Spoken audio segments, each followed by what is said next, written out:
Imagine hurtling down a highway, the asphalt blurring beneath you and the engine screaming at maximum RPMs, while your brake pedal does absolutely nothing. On August 28, 2009, that nightmare became a reality in San Diego. Chris Lestrella dialed 911 from the back seat of a silver Lexus ES350 to report that their accelerator was stuck. The vehicle surged past 120 miles per hour before launching off an embankment. It burst into flames upon impact, killing all 4 family members inside. The driver was 45-year-old Mark Saylor, an off-duty California Highway Patrol officer. He was a veteran safety inspector who specialized in the mechanical integrity of school buses and armored vehicles. A veteran highway safety officer's inability to stop the vehicle points to a systemic failure rather than driver error. In the early 2000s, automakers were moving away from heavy mechanical components in favor of lighter electronics. This side-by-side diagram illustrates that shift. For a century, the gas pedal pulled a physical steel cable connected to the engine's throttle. Drive-by-wire systems replaced that cable with a sensor that sends a voltage signal to a central computer. That microchip processes the signal through thousands of lines of code before commanding an electric motor to open the throttle. The physical link between a human foot and the engine was gone, replaced by an invisible digital layer. The release of the Saylor 911 recording ignited a nationwide panic, forcing Toyota to recall 10 million vehicles globally as the public began to fear a ghost in the machine.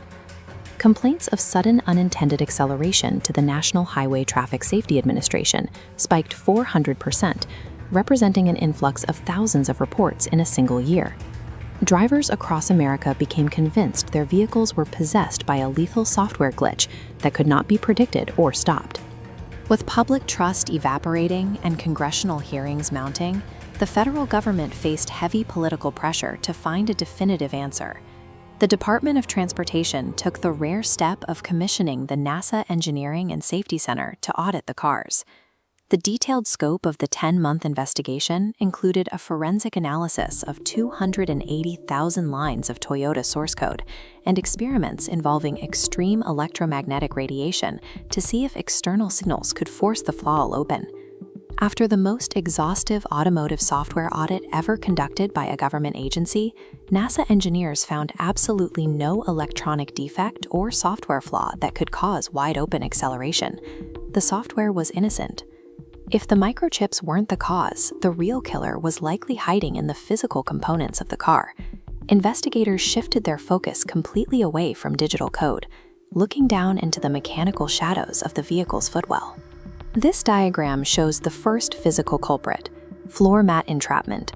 Dealerships installed thick, all-weather mats that slid forward, physically wedging the accelerator against the floorboard. The second issue was the pedal assembly itself. Environmental moisture caused plastic friction shoes inside to swell and bind together, sticking the pedal in a partially depressed position. These mechanical defects were lethal, and internal documents revealed that Toyota's leadership was aware of these issues long before the San Diego crash occurred. Leadership prioritized protecting the brand's reputation for quality over reporting the danger, attempting to avoid the billions in costs associated with a full-scale recall. When internal communications revealed the company had been hiding the sticky pedal defect from regulators, the Department of Justice launched a criminal investigation.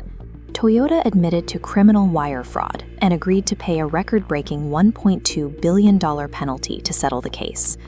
The crisis was not a story of rogue software.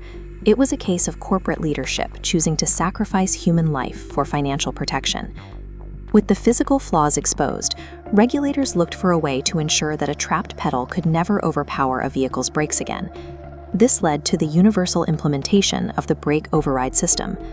This logic gate shows the system's simple rule: braking always wins. If the computer detects that both the gas and brake are pressed simultaneously, the software overrides the throttle and returns the engine to idle. This digital failsafe is now a foundational requirement in federal safety standards, ensuring that a mechanical jam cannot render a car unstoppable. Reliability in these complex systems depends on a simple principle: the human driver must always be able to shut the system down. As we move towards autonomous vehicles, does the software concern you more or the corporations behind it? Share your thoughts below and subscribe for more investigative deep dives.